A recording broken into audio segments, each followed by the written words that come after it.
March 22, 2024, News Report 1.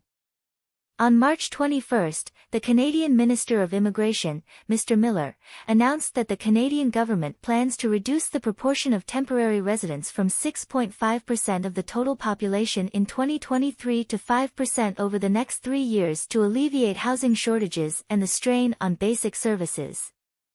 Temporary residents include foreign workers, international students, and asylum seekers, totaling approximately 2.5 million people.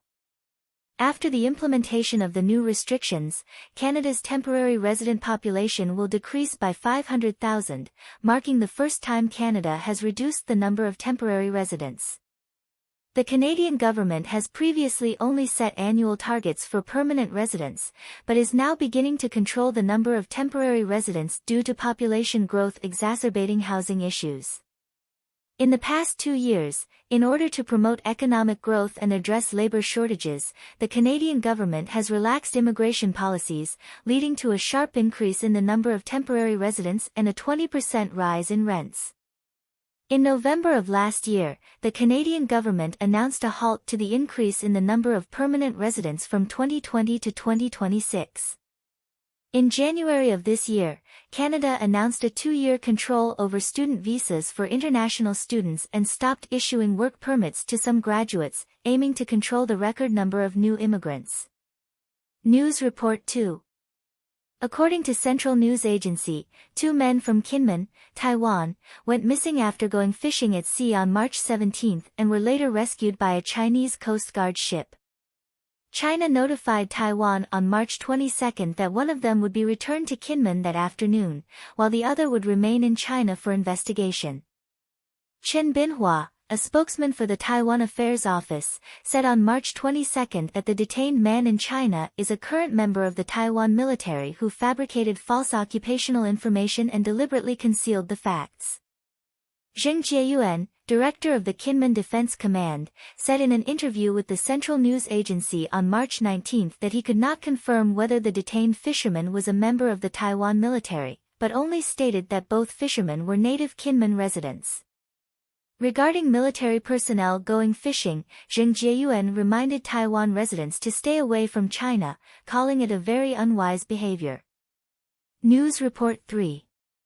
According to Radio France Internationale, the EU summit on March 22 passed a bill agreeing to use profits from frozen Russian assets to purchase weapons for Ukraine.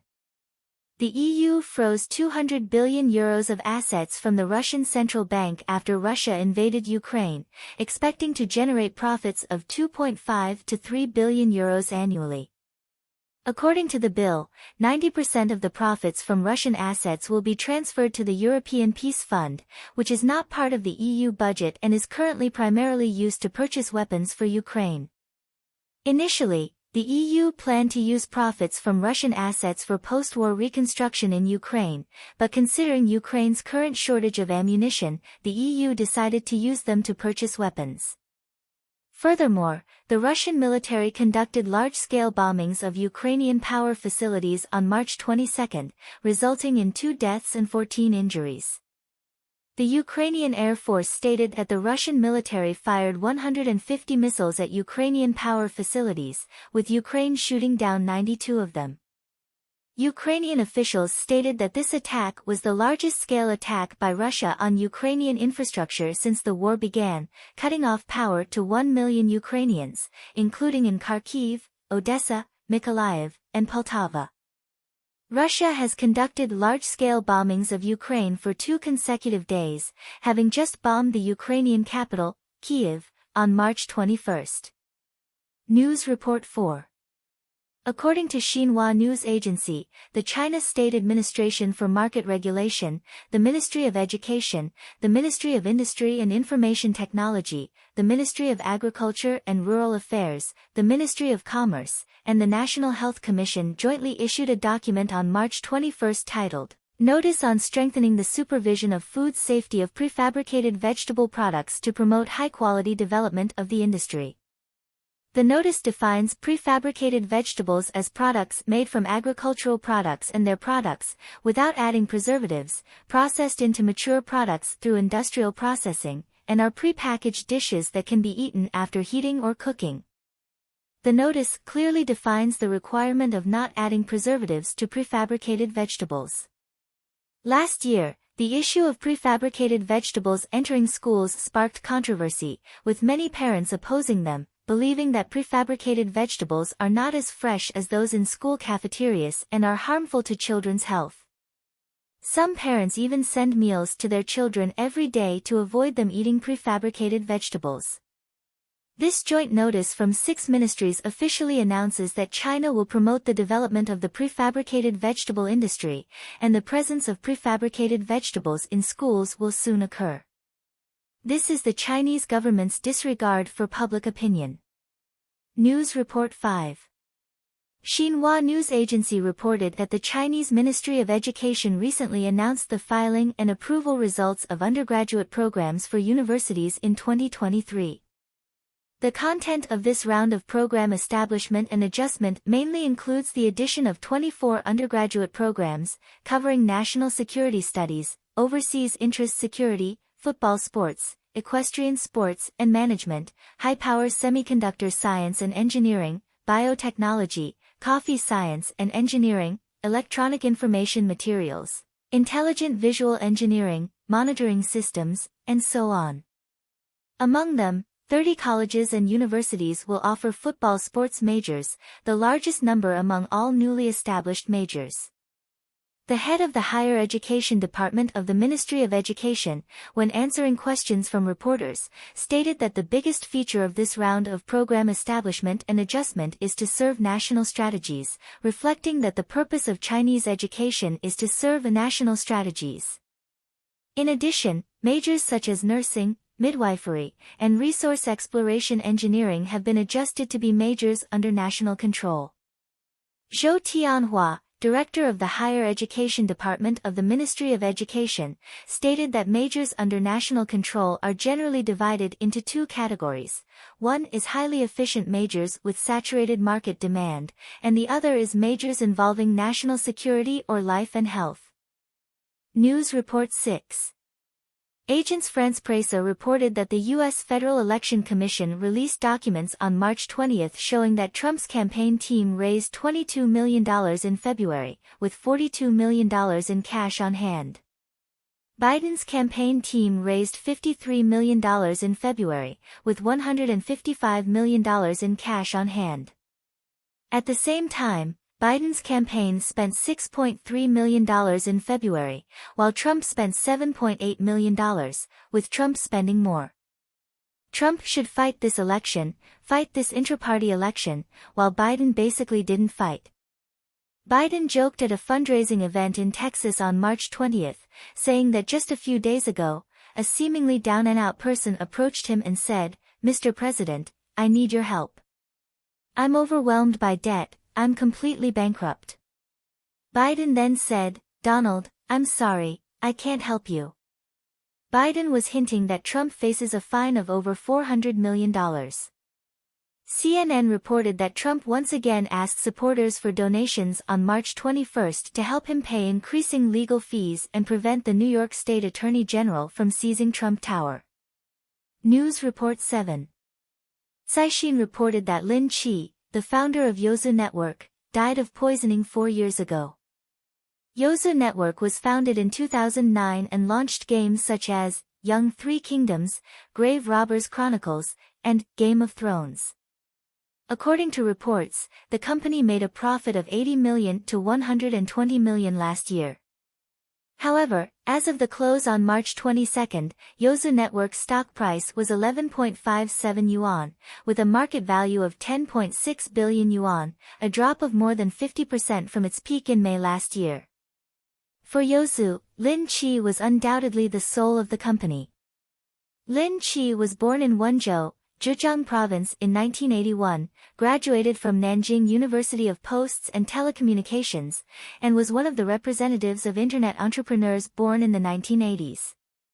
In 2009, he founded Youzu Network and served as chairman and CEO, leading the company to become the first game stock on the domestic A-share main board. On March 22, the First Intermediate People's Court of Shanghai sentenced Su Yao to death for the crimes of intentional homicide and placing dangerous substances. The verdict stated that Su Yao poisoned Lin Qi's food due to conflicts with Lin Qi over company management. This led to Lin Qi's poisoning death on December 14 to 15, 2020. In addition to poisoning Lin Qi, Su Yao also poisoned two colleagues surnamed Xiao in their drinks, causing all four of them to be poisoned. Su Yao was the chief steward at Yozu Network at the time of the incident and later served as CEO of the Three-Body Universe. News Report 8. Massachusetts General Hospital in the United States announced on March 21 that they have successfully transplanted a genetically edited pig kidney to a patient with end-stage kidney disease. The patient has recovered well after the surgery and is expected to be discharged soon. Doctors at Massachusetts General Hospital expressed hope that this transplant method could bring hope to millions of kidney failure patients worldwide. The patient, 62 years old, had received a kidney transplant in December 2018. Several years later, the transplanted kidney failed, and he began undergoing hemodialysis. Doctors suggested he try a pig kidney transplant, which was approved by the FDA under compassionate use. The surgery used a pig kidney that had undergone 69 rounds of gene editing, and the procedure lasted 4 hours. Currently, the patient is in good condition and can be discharged.